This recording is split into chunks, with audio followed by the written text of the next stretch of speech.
choose our socks for success in all endeavors. Fortunes rises from the heel, and good luck for life. Good morning. Today is Thursday, January 23, 2025.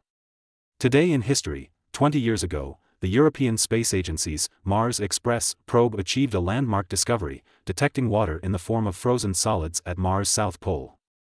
This was humanity's first confirmation of water on the Martian surface, significantly impacting future exploration plans and the potential for establishing new living spaces on the red planet.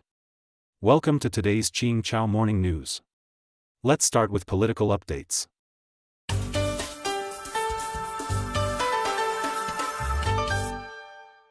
$1.6 Filipinos rallied peacefully against VP Sara's impeachment. Recently, the Christian Church of the Philippines organized national peace rallies in 13 locations, with the largest taking place in Manila. Around 1.6 million people gathered in white shirts at the Quirino Grandstand to support Vice President Sara Duterte. Schools and government agencies in Manila were closed, and over 5,000 police officers were deployed for security. While analysts believe the rally won't prevent Sara's impeachment, it underscores the Duterte family's continued political influence, despite a decrease in power since Rodrigo Duterte's presidency. Sara's impeachment was prompted by allegations of constitutional violations and corruption. South Korean presidential security chief resigns. Park Jong-joon, the head of South Korea's presidential security department, recently resigned, and his resignation was accepted by acting President Choi Sang-mok.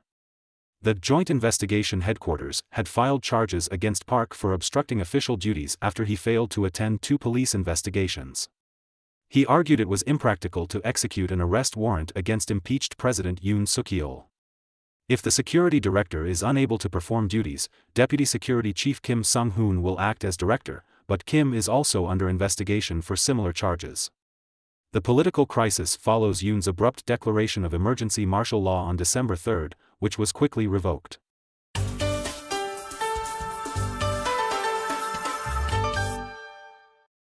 Zelensky urges allies to deliver on arms promises.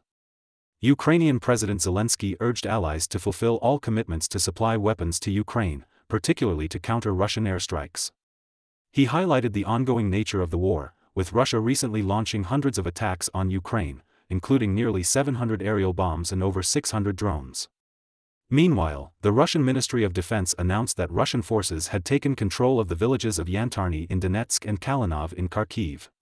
The Russian military used air power, drones, missiles, and artillery to strike military airfields, personnel, and vehicles at 139 locations across Ukraine.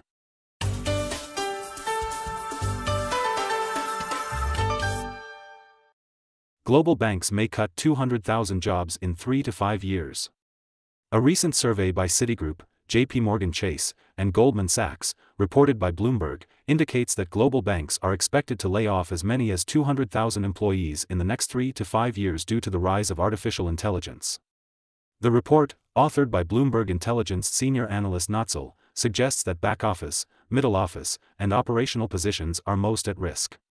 Customer service roles may also be affected, as AI-powered bots are increasingly capable of handling customer management tasks.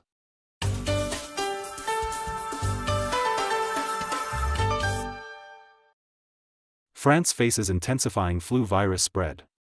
According to Agence France-Presse, the French Public Health Agency reported that hospital visits due to the flu have reached abnormally high levels.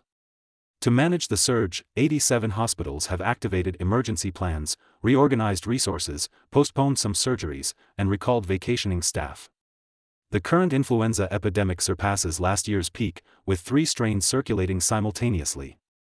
While traditional high-risk groups remain vulnerable, younger populations, including older children and adults under 50, are also being affected. The National Health Department is considering measures like mandatory vaccinations for medical staff and enhanced patient care but has not yet reinstated the mask mandate. However, it recommends mask usage in closed public spaces. Cambodia's dengue cases fell 46% last year. According to Xinhua News Agency, Cambodia's Ministry of Health reported 18,987 cases of dengue fever last year, a 46% decrease from the previous year's 35,390 cases. The death toll also dropped by 53.5%, from 99 to 46.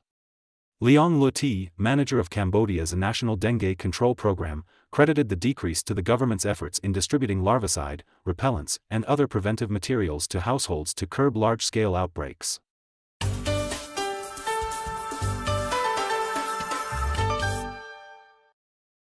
North Korea's New Year stamps announcement includes Russian text.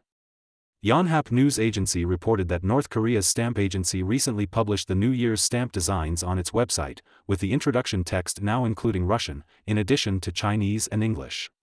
This is rare, as North Korea previously used only Chinese and English for stamp introductions. South Korea's Ministry of Unification noted that, until the end of 2024, North Korea had used only English and Chinese, but now Russian has been added.